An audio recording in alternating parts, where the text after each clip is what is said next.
বড় হুজুরের দরবার শরীফে নামাজ পড়ব আর জুম্মার দিন। এমনিতেই আপনারা জানেন যে আমাদের যে বাবরি মসজিদের যেখানে প্রতিষ্ঠা হচ্ছে সেখানে 4টে জুম্মা আমরা আমাদের উপস্থিতিতে প্রায় লক্ষ লক্ষ মানুষ নামাজ পড়ছে। আজও সেখানে নামাজ হবে। তো আমার গতকালকে হুজুরের কাছে আসার কথা ছিল আমার, তা বিশেষ একটা কারণে কলকাতায় আসতে পারিনি, তাই আজ একটু আসলাম জুম্মার দিন।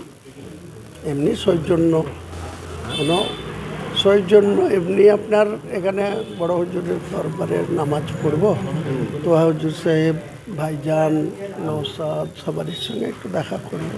নওশাদের সঙ্গে দেখা করবেন? হ্যাঁ, নিশ্চয়ই করবো। এখানে এসছি আর দেখা করবো না তো আপনাদের সঙ্গে? বলছিলেন যে নওশাদের সঙ্গে আপনার দলের জোট নিয়ে কথা হবে।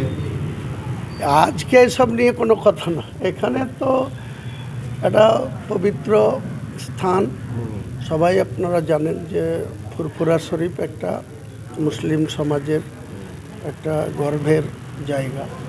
সেখানে এসছি, এখানে রাজনীতি নিয়ে কিছু কথা হবে না। রাজনীতির জায়গায় রাজনীতি হবে। আপনি তো রাজনীতির লোক না? হ্যাঁ, রাজনীতির লোক নিশ্চয়ই, অনেক সময় আছে ওনাদের সঙ্গে কথা বলার, বা রাজনীতি যখন করি বা রাজনীতি যখন একটা নতুনভাবে শুরু করেছি, সে তো নিশ্চয়ই সেসব নিয়ে তো আলোচনা সময় মতো জায়গা মতো হবে।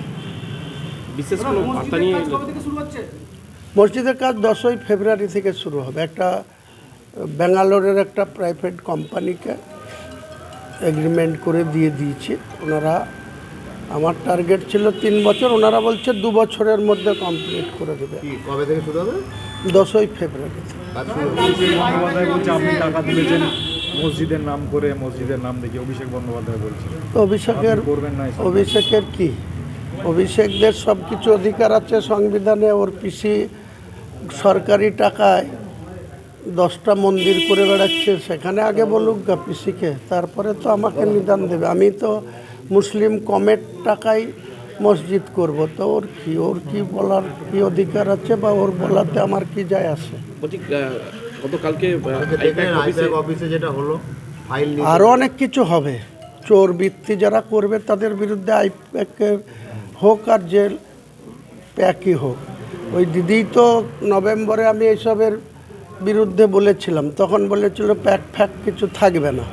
তারপরে 2 মাসের মধ্যে আবার পিসি ভাইপু যখন গো ধরল, তখন আবার আমাদের পরিষদীয় মিটিং ডেকে বলছে তোমাদেরকে প্যাক ফের সঙ্গেই অ্যাডজাস্ট করে কাজ করতে হবে। আমাদের সঙ্গে মেন বিরোধ তো এইসব নিয়েই। আমরা পলিটিক্স করব, মানুষ আমাদের দেখে, নেত্রীকে দেখে ভোট দেবে, আর এই প্যাক ফ্যাক তারা টাকা তুলবে, এসব তো আমরা মানিনি বলেই তো আমার সঙ্গে এত টাকা তুলছিল।